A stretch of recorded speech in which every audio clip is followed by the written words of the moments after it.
So here we are, it's day 2.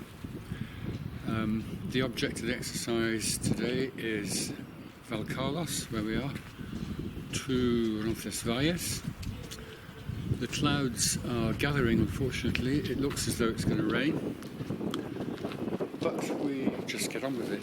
So I've established that today it's going to be 8 miles uphill, rising some 600 metres. And at the top of the pass at Ibaneta, it then drops down into Roncevalles. So it's mostly up and then a little bit of down at the end. But a very nice bed and breakfast just down the road there. Lovely lady. Explained that when she was a child living here, her grandfather was French, and she was able to go to school on the other side of the valley over there, which involved going down to the bridge where we came up yesterday. And so she did that climb and descent twice every day, going to school, coming back, and then back at lunchtime for a midday meal. And there were police down there. It was before the Schengen times, and yeah, lots of interesting stories about this area and the Basques and so on. So you meet lots of interesting people. Let's see who we're going to meet today, and especially let's hope it doesn't rain.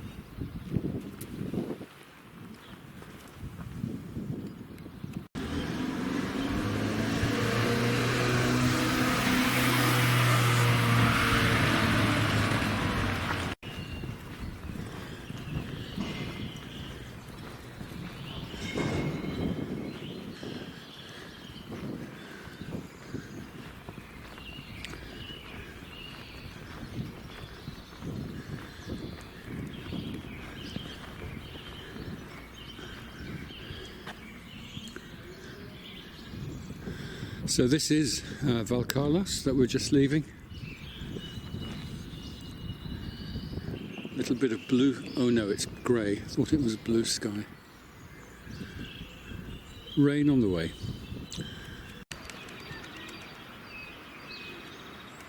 That's a very elegant looking scarecrow in this little garden in Valcarlos on the way out.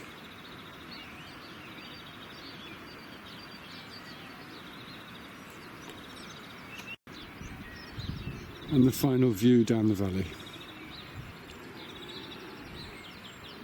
Valcarlos, lovely little village. And some bright sky in the distance. Ever the optimist.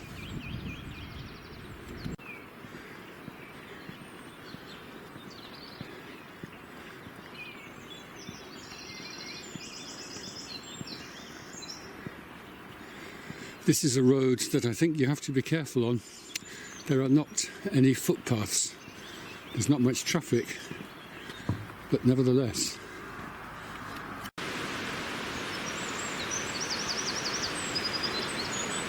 What's really noticeable out on the road is the bird song.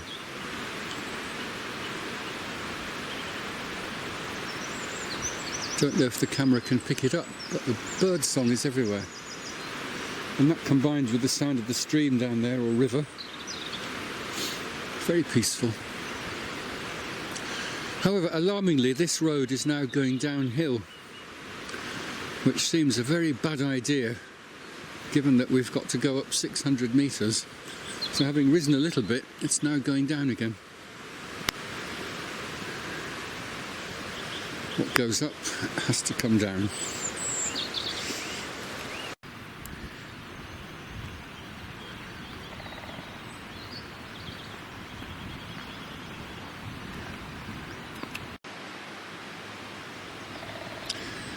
Basque is an odd language. That could mean absolutely anything. There's obviously some sort of warning of danger, but God alone knows what it is.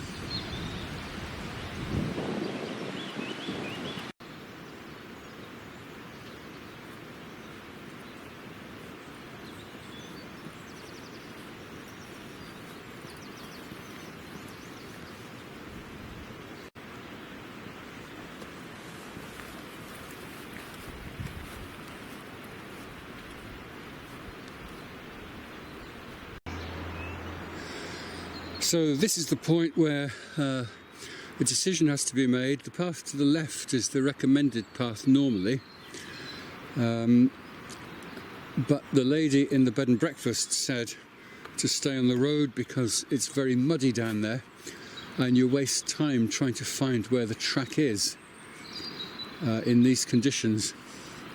So some Danish people that I met last night have just passed and they've gone down to the left, but I think I'm going to stick on the road and we can talk about it later and see which was best. It's a shame because I was looking forward to that path, but well, best to listen to the locals, they say.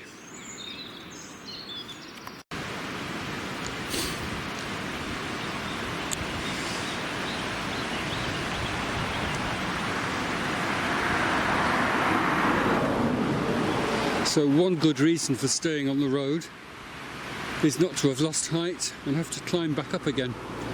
It's much more scenic down there along the side of the river, but it looks like harder work. Well, I think I'm about halfway, slightly over halfway. The sun has come out, some dark clouds over to that way, to my left, but otherwise it's a lovely walk, it's brilliant. So I've been on the road for about 2 hours, probably another 2 left, and then I'll be at Roncevalles.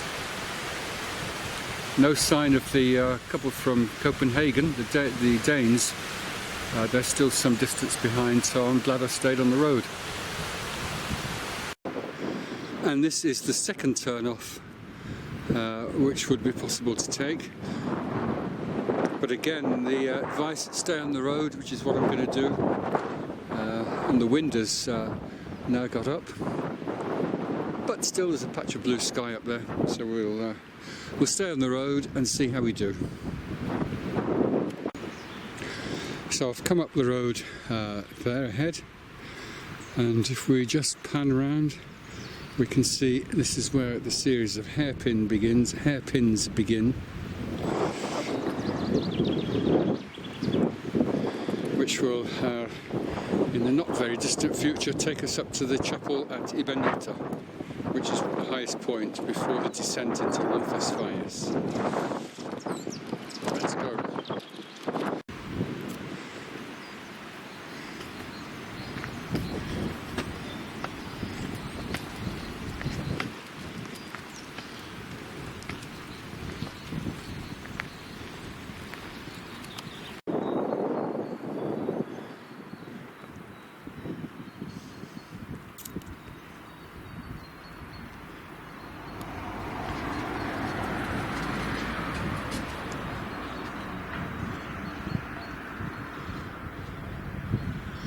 The mountains are magnificent. Possibly can't see very well because of the sun, but when it goes behind a cloud it looks lovely. And so we go on up towards Ibaneta.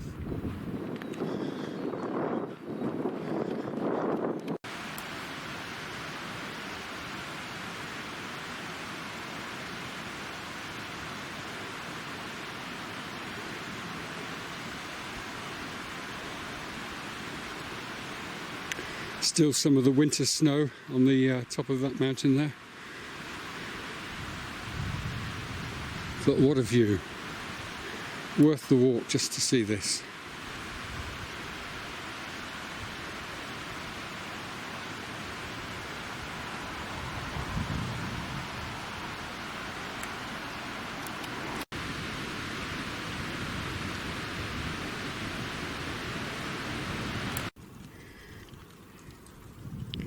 So that's a view looking back down the valley of Valcarlos to where I came from this morning.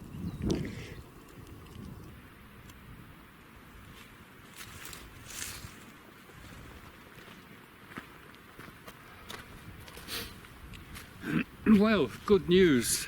The chapel is just up there.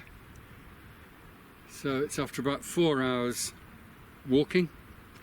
I think we're finally getting to the highest point, and then it's downhill from there to Roncevalles. So let's go and see what's up ahead.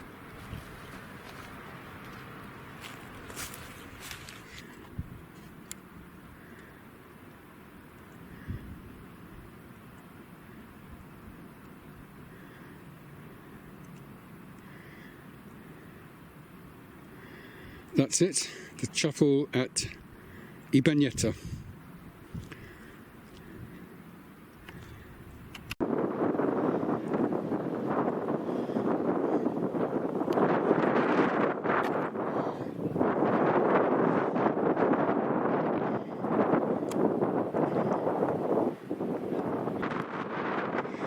The chapel at Ibaneta. It's extremely windy up here, but it's good to have got here.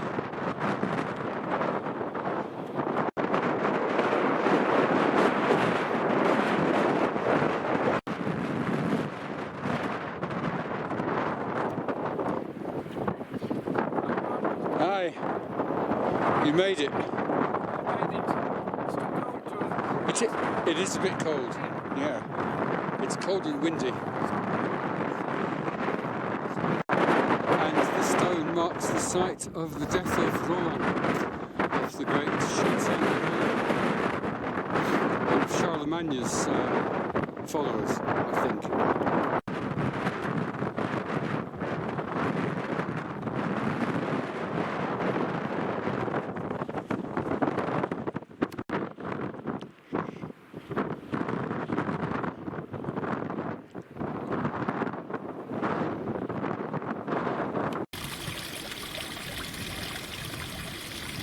A little shrine on the side of the road to Our Lady of Roncevalles, no doubt. And we're heading just down there around the bend.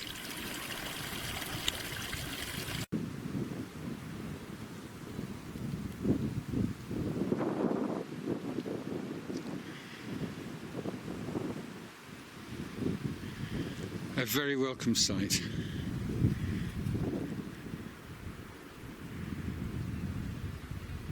Roncevalles.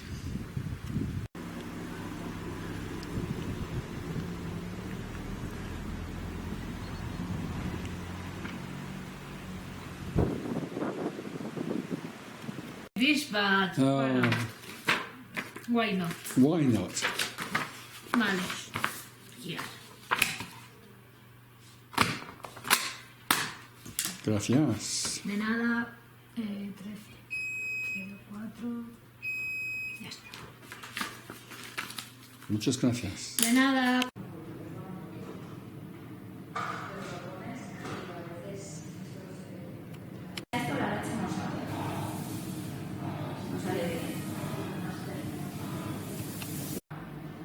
En teoría sería sacando solo esto que él se podría tener que limpiar. Porque...